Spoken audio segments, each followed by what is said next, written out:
Face the people, যিনি নিরপেক্ষভাবে তিনি কাজ করেছেন, তিনি হয়তো উপস্থাপকের জায়গায় সঠিক ভূমিকা পালন করেছেন, কিন্তু কারো কাছে মনে হবে লোকটা মনে হয় জামাত শিবির, লোকটা মনে হয় আমার না, পিনাকি ভট্টাচার্য, কিন্তু সেই লোককেও আপনি বলবেন জামাত শিবির।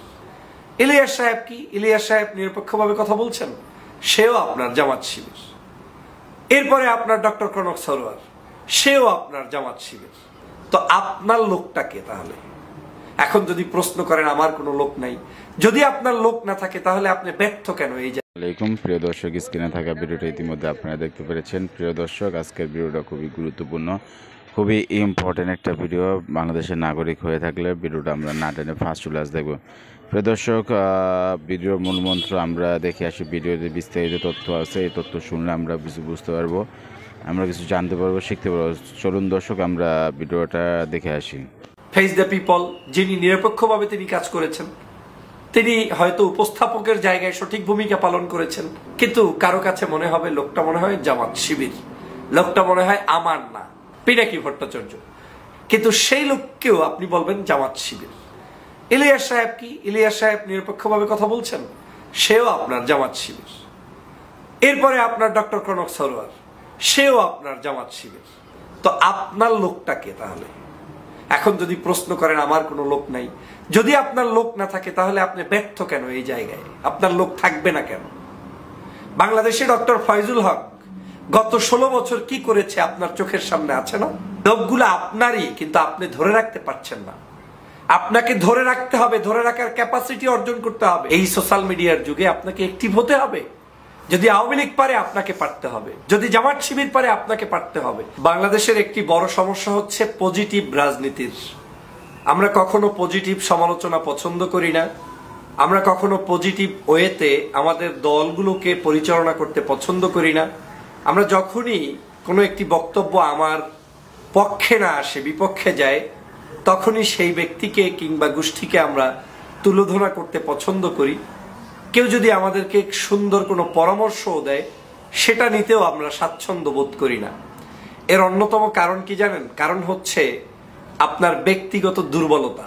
আপনি যখন অযোগ্য হন, যখন আপনি সমাজের অন্য যেই ব্যক্তিটি আপনাকে পরামর্শ দেয় তার চেয়ে জ্ঞানে, যোগ্যতায়, পড়াশোনায়, রাজনৈতিক জ্ঞানে, সামগ্রিক দৃষ্টিকোণ থেকে যখন আপনি অযোগ্য হন, তখন আপনার কাছে এই পরামর্শগুলো ভালো লাগে না। পৃথিবীর কোনো রাষ্ট্রই সফল হয় না যারা পরামর্শক কিংবা পরামর্শগুলো অ্যাকসেপ্ট না করে, কিংবা যাদের কোনো রিসার্চ বেস ওয়ার্ক নাই, যারা সমাজের আমার বিরুদ্ধে কি হচ্ছে, পক্ষে কি হচ্ছে এটা নিয়ে অ্যানালাইসিস করে না, তারা কখনোই সফল হয় না। বাংলাদেশের প্রেক্ষাপটে রাজনীতিতে একটু ব্যতিক্রম এজন্য, বিশেষ করে আপনি দেখবেন নেতারা যারা বড় হয়ে ওঠে, এই নেতাদের পিছনে কিছু মানুষ তৈরি হয় যাদের উদ্দেশ্য থাকে তার পুঁজিপাটটা বৃদ্ধি করা। মানে এক বাক্যে যদি টেন্ডারবাজি, চাঁদাবাজি, সন্ত্রাসী, অপকর্ম এগুলোতে সাপোর্ট দিবে আমার বস, আর আমি তার পিছনে তাকে আবার বেকআপ দিব। এই যে একটি বর্জুয়া রাজনৈতিক কালচার গড়ে উঠেছে, এই জায়গা থেকে বর্তমান প্রজন্মের তরুণরা বের হয়ে আসতে চায়। আর যখন তারা বের হয়ে আসতে চায়, তখন তারা মুক্ত কথা বলতে চায়, মুক্ত স্বাধীনতা চায়, অভ্যাসের পরিবর্তন চায়, রাজনৈতিক স্ট্রাকচারের পরিবর্তন চায়, ভোটের পরিবর্তন চায়, সিস্টেমের পরিবর্তন চায়। যখনই এই জিনিসগুলো চায়, তখনই একদল বর্জুয়া গ্রুপ যারা বিভিন্ন সময় বিভিন্ন শ্রেণী পেশার দলের ভিতরে ঢুকে রাজনীতি করেছে, তাদের হৃদয়টা খুব চূর্ণ বিচূর্ণ হয়ে যায়, কষ্ট পায়। তারা পজিটিভ রাজনীতি অ্যাকসেপ্ট করতে বা অ্যাডজাস্ট করতে তারা কুণ্ঠাবোধ করে। কিন্তু এই কুণ্ঠাবোধের যে কত বড় ফ্যাক্ট তৈরি হচ্ছে, কত বড় বিশাল সমস্যা আগামী দিনে তৈরি হবে, সে ব্যাপারে তাদের কোনো ধারণা নাই। কেন নাই আমি আপনাকে বলছি। ধরে নেন আমি একজন বিশাল নেতা, আমার আশেপাশে 1 থেকে 200 লোক থাকলেই আপনি অস্থিরতায় ভোগেন। মনে করেন বিশাল ব্যাপার, আমার গাড়ির সামনে 200 লোক এসেছে, 200 লোক আমাকে উঠিয়ে দিচ্ছে, মিছিল দিচ্ছে, বক্তব্য দিচ্ছে, কিন্তু এই 200 লোক সমাজের রিপ্রেজেন্ট করে না। এই 200 লোকের পিছনে আমার ইউনিটের, আমার জায়গায় আরো 2 লক্ষ 5 লক্ষ মানুষ অবস্থান করছে, যারা আমার অন্য বিভিন্ন ইস্যুতে বিরক্ত বোধ হয়ে তারা ক্ষিপ্ত হয়ে বসে আছে। আপনি যখন 200 লোককে নিয়ে ঘুরবেন, তখন আপনার কাছে ফেসবুকের জরিপ ভালো লাগবে না, ইউটিউবের জরিপ ভালো লাগবে না, শিক্ষাবিদের কোনো মন্তব্য ভালো লাগবে না, রাজনৈতিক শিষ্টাচার যে পরিবর্তন হচ্ছে সেটা শুনলে ভালো লাগবে না। আপনি বলবেন আমার তো অনেক কিছু আছে। এই অনেক কিছুর মধ্যে আবার এগুলো কি? এই যে অবহেলার পর অবহেলা, যুগের সাথে অ্যাডাপ্ট না করা, এটা একটা দলকে, একটা দেশকে, একটা ব্যক্তিকে, একটা লিডারকে ধ্বংস করে দেয়। আমরা বাংলাদেশের প্রেক্ষাপটে এই সাম্প্রতিক সময়ে আমি দেখেছি, আমার খুব, যদিও আমি সবারই যে ভক্ত এমনটা না, বা সবারই যে আমি একেবারে খুব কাছের মানুষ এমনটা না। আমার সাথে কোনোদিন দেখা হয়নি অনেক মানুষের, আমার সাথে কোনো জোট নাই, ফোনেও কথা হয়নি, আমি ওপেনলি বলতে পারি। যেমন বাংলাদেশের জন্য যারা কাজ করেন, বিগত 16 বছর পর্যন্ত এই দেশের মাফিয়া চক্র থেকে দেশকে বাঁচানোর জন্য লড়াই করেছেন, সংগ্রাম করেছেন। বাংলাদেশের বহু ইউটিউবে কন্টেন্ট ক্রিয়েট করে রাজনৈতিক বিশ্লেষক এবং অনলাইন অ্যাক্টিভিস্ট হিসাবে সুনাম সুখ্যাতি অর্জন করেছেন। তার মধ্যে উল্লেখযোগ্য, আপনি জানেন, ফেস দ্য পিপল, যিনি নিরপেক্ষভাবে তিনি কাজ করেছেন। তিনি হয়তো উপস্থাপকের জায়গায় সঠিক ভূমিকা পালন করেছেন, কিন্তু তিনিও আওয়ামী ফ্যাসিস্টের বিরুদ্ধে সর্বশেষ যে খুন হয়েছে, তারা যে মানুষদেরকে হত্যা করেছে, তার বিরুদ্ধে চরম প্রতিবাদ করেছে, যেটা আর কোনো চ্যানেল করে নাই। এই লোকটা কিন্তু কোনো দলকে সামনে এনে প্রতিবাদ করে নাই, তিনি করেছেন দেশকে সামনে রেখে দলের ব্যানার বাদ দিয়ে সম্পূর্ণ নিউট্রাল জায়গা থেকে ফ্যাসিবাদের দোসরদের বিরুদ্ধে মুখ উন্মোচন করে কথা বলেছেন। কিন্তু কারো কাছে মনে হবে লোকটা মনে হয় জামাত শিবির, লোকটা মনে হয় আমার না। নাম্বার ওয়ান, আমাদের বাংলাদেশের অনেক জনপ্রিয় একজন ব্যক্তিত্ব, যদিও আমার সাথে সকল আদর্শিক জায়গায় এক নাও হতে পারে, কিন্তু তাও আমি রেসপেক্ট করি এজন্য যে এক হওয়াটা তো সৌজন্যতা না। আমি মতের ভিন্ন থাকবো, সে মতের ভিন্ন থাকবে, এটাই তো সৌজন্যতা। গণতন্ত্রের এটাই তো স্পেস হওয়া উচিত। আমি একটা কথা বলবো, সে অ্যাকসেপ্ট করবে, সে একটা আমার সমালোচনা করবে, আমি অ্যাকসেপ্ট করবো, এটাই সৌন্দর্যতা। পিনাকি ভট্টাচার্য, এই ভদ্র মহোদয়ের লক্ষ কোটি ভক্ত লোক আছে, কিন্তু এই ভক্ত লোকগুলো নিশ্চয়ই কোনো একটা দলের না, অনেক দলগুলোর মিশ্রিত লোক। না হয় মানুষ আওয়ামী লীগের লোক কিভাবে বলে গতকালকের এই লোকটা আমার বিরুদ্ধে কথা বলেছে, দ্যাট মিনস সে তার ভিডিও দেখেছে। না হয় বিএনপি কিভাবে বলে আমার বিরুদ্ধে বলেছে, তার মানে বিএনপির লোকেরা দেখেছে। তাহলে জামাত কিভাবে বলে যে আমার বিরুদ্ধে কিংবা পক্ষে বলেছে, তার মানে তারা ভিডিও দেখেছে। এই ভদ্রলোকের ভিডিও যারা দেখে কম বেশি মিক্স পিপলই দেখে, কিন্তু বাংলাদেশের ওই যে গরম ভাতে বিলই বেজারের মতো অবস্থা, যখন কোনো সত্য বা বুঝাতে চায়, ভালো কিছু বলতে চায় বা চেষ্টা করে যে সবাই মিলে এটা করা উচিত, হয়তো চেষ্টার ধরন ভিন্ন হোক না, সমালোচনা থাকবেই, কিন্তু সেই লোককেও আপনি বলবেন জামাত শিবির। ইলিয়াস সাহেব বাংলাদেশের একজন তরুণ সাংবাদিক, বিপ্লবী ব্যক্তিত্ব, বিশ্বের মধ্যে একত্রে 8 লাখ লোক ভিউ হয় এই ইউটিউব চ্যানেলে, বাংলাদেশে বিশেষ করে।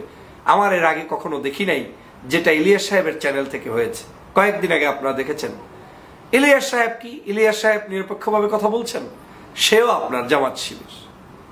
এরপরে আপনার ডক্টর কনক সরোয়ার, সেও আপনার জামাত শিবির, তিনিও তো কথা বলেন, তিনিও উপস্থাপনা করেন। এরকম করে আমি যদি এরকম আরো বহু মানুষের নাম বলতে চাই, লম্বা হতেই থাকবে। তো আপনার লোকটাকে তাহলে এখন যদি প্রশ্ন করেন, আমার কোনো লোক নাই, যদি আপনার লোক না থাকে তাহলে আপনি ব্যর্থ কেন এই জায়গায়? আপনার লোক থাকবে না কেন? বাংলাদেশে ডক্টর ফয়জুল হক গত 16 বছর কি করেছে আপনার চোখের সামনে আছে না? 16 বছরে দেশনেত্রী বেগম খালেদা জিয়ার জন্য কথা বলেছে, যুদ্ধ করেছে, লড়াই করেছে, বিএনপির জন্য করেছে, তারেক রহমানের জন্য করেছে, জামাতের জন্য করেছে, ফাঁসির বিরুদ্ধে লড়াই করেছে। সকল ফাঁসি যাদেরকে দিয়েছে, অন্যায়ভাবে দিয়েছে, সেটা আমি বলেছি। আল্লামা মামুনুল সাহেবের পক্ষে কথা বলেছে, চরমনায়ের পীরের দাঁত ভাঙার সময় আমি প্রতিবাদ করেছি। সামষ্টিক সমগ্র মানুষের প্রতিবাদ করে ভালোবাসায় সিক্ত হলাম, সবার সাথে সম্পর্ক। সে লোকটাও আপনার দৃষ্টিতে জামাত শিবির। তাহলে বাংলাদেশের লোকটাকে, যে লোক আপনার 5 জনের নাম বলে আপনি তাদেরকে বাংলাদেশের জনগণ অ্যাকসেপ্ট করে, গ্রহণ করে, এরকম 5 জন লোকের নাম বলেন যারা গ্রহণযোগ্য ব্যক্তি, তাহলে দৃষ্টিভঙ্গির পরিবর্তন করতে হবে। প্রথম কথা হচ্ছে লোকগুলো আপনারই, কিন্তু আপনি ধরে রাখতে পারছেন না। আপনাকে ধরে রাখতে হবে, ধরে রাখার ক্যাপাসিটি অর্জন করতে হবে। সবার ক্ষেত্রে আপনার মধ্যে ভীতি আসলে হবে না, যাকেই দেখবেন তাকেই আপনার জামাত শিবির। আমি কয়েকদিন আগে একটা ভিডিওতে বলেছিলাম যে আমাদের আস্থার অভাব, এই আস্থা তৈরি করতে হবে। সবাইকে শত্রু ভাবলে হবে না। আপনি সবাইকে যদি মনে করেন যে বেশ ভালো কথা, সবাই তাদের লোক, তা আমার আপনার লোকটা কোথায়? তারা কেন তৈরি হচ্ছে না? আর আপনার একটা অভ্যাসের পরিবর্তন এরকম করতে হবে, জাতীয় ইস্যুতে, দেশের ইস্যুতে সবাই যদি জামাত শিবির হয়েও আপনার পক্ষে 10টা বক্তব্য দেয়, ইউ শুড অ্যাকসেপ্ট ইট, এবং তাকে আপনি অ্যাকোমোডেট করার, তাকে আপনি ক্যারি করার ক্ষমতা, যোগ্যতা রাখতে হবে। এবং এটাই যুব সমাজের চাহিদা। এই সমাজে কেউ কারো ল্যাংটা ধরে বসে থাকে না, আপনার পিছন ধরে বসে থাকে না। প্রত্যেকেই যার যার অ্যাকনলেজমেন্ট চায়, স্বীকৃতি চায়। বাংলাদেশের যারা রাজনীতি করছেন, করবেন, আপনাদের সেই অভ্যাস গড়তে হবে। আমরা যখন ইউটিউবে, অনলাইনে, কোনো জায়গায় একটা সোশ্যাল মিডিয়ায় কোনো পোস্ট করি, কার পক্ষে কত পার্সেন্ট, আওয়ামী লীগের লোকেরাও দেখা যায় যে আপনার পেজে এসে তারা ভোট দিয়ে প্রমোট করে তার সমর্থন বৃদ্ধি করে যায়। আপনি ভোটও দিবেন না, আদৌ ভোট দিবেন কি? আপনার হাতে স্মার্টফোনটা আছে কিনা আমার সন্দেহ, বা আপনি ফেসবুকে সেটা নিয়ে একজনকে দিচ্ছেন কিনা আমার সন্দেহ। আপনি অন্য কাজে এত ব্যস্ত থাকবেন কেন? এই সোশ্যাল মিডিয়ার যুগে আপনাকে অ্যাক্টিভ হতে হবে। যদি আওয়ামী লীগ পারে, আপনাকে পারতে হবে। যদি জামাত শিবির পারে, আপনাকে পারতে হবে। এখন আপনি যখন পারবেন না, তখন দমন দশায় থেকে কারো উপরে ক্ষিপ্ত মনোভাব প্রকাশ করে দিয়ে আপনার বিজয় হবে না। বিজয় করতে হলে হৃদয় প্রশস্ত করতে হবে, মানুষগুলোকে কাছে টানতে হবে, মানুষগুলোর পরামর্শগুলো অ্যাকসেপ্ট করতে হবে। ওনরা যখন আপনাদের বিরুদ্ধে কিংবা পক্ষে কিছু বলবে, সেটাকে শোনার মানসিকতা এবং সেই অনুযায়ী পরিস্থিতি বিবেচনা করে সব কিছুতে সংস্কার আনতে হবে। আমি কেন বারবার বিএনপির ক্ষেত্রে স্পেশালি বলি যে তারেক রহমান এবং খালেদা জিয়ার থিম হচ্ছে বিএনপির থিম। তারা বারবার কিন্তু পজিটিভ রাজনীতির পক্ষে। যেমন দেখবেন ছাত্রদের বিরুদ্ধে কত সমালোচনা হয়। আজও দেখবেন তারেক রহমান সাহেবের একটা স্টেটমেন্ট, তিনি বলেছেন ছাত্র রাজনীতি করুক, আমরা সেটাকে সাধুবাদ জানাই। এভাবে করে বাংলাদেশের প্রত্যেকটি সমালোচনাকে তিনি অ্যাকসেপ্ট করেন। ভোটের রাজনীতিতে তিনি বলছেন জনগণের কাছে যেতে হবে, ক্ষমতায় নাও আসতে পারি, আমাদেরকে কাজ করতে হবে। দ্যাট মিনস তার এই যে বিশালতা, এটা আপনাকে ক্যারি করতে হবে। খালেদা জিয়ার মুখ থেকে কারো কোনো আলেমের বিরুদ্ধে, ইসলামের বিরুদ্ধে কথা নাই। আপনি একটু বলে শাস্তে গেলেন ছাত্র দল, শাস্তে গেলেন বিএনপি, এই সাজায় যে বিজয় নয়, এটা অনুধাবন করতে হবে। পরিশেষে বলতে চাই, আমরা এককভাবে শুধুমাত্র কারো দালালি কিংবা চাপাবাজি কিংবা কারো পিছন ধরে বসে থাকার জন্য জন্মগ্রহণ করি নাই। আমরা ফ্যাসিবাদের বিরুদ্ধে 16 বছর যেমন লড়াই করেছি, সংগ্রাম করেছি, সকল দুর্নীতি, অত্যাচার, অবিচার, জুলুম, ধর্ষণ, হত্যা, নির্যাতনের বিরুদ্ধে ভবিষ্যতেও কথা বলবো। সেটাকেও বন্ধ করতে পারবে না। আওয়ামী লীগের সময়ও ধর্মের পক্ষে, ইসলামের পক্ষে, মানবতার পক্ষে কথা বলেছি। বিএনপি আর জামাত আর হেফাজত নাই। ভবিষ্যতে যারাই আসবে সে সময়ও, এমনকি ওই দল থেকে এমপি মন্ত্রী হলেও আমি আমার জায়গা থেকে এক পাও সরব না। সত্যের কথা বলেই যাব, বলতেই হবে। আসুন সত্য শিখি, সত্য জানি, সত্য বলতে উৎসাহ বোধ করি। সবাই মিলে আমার প্রিয় মাতৃভূমিকে এগিয়ে নিয়ে যাই। আল্লাহ হাফেজ। প্রিয় দর্শক, স্ক্রিনে থাকা ভিডিওটা ইতিমধ্যে আপনারা দেখতে পেরেছেন। ভিডিওটা খুবই গুরুত্বপূর্ণ ছিল, খুবই ইম্পর্টেন্ট ছিল। ভিডিওটা মূল্যবান মতামতগুলো কমেন্ট বক্সে কমেন্ট করে জানিয়ে দিবেন। আপডেট ভিডিও পেতে চাইলে 9 মিনিটে চোখ রাখবেন। ভালো থাকবেন, সুস্থ থাকবেন। এই বলে এখান থেকে বিদায় নিয়ে নিচ্ছি। আল্লাহ হাফেজ।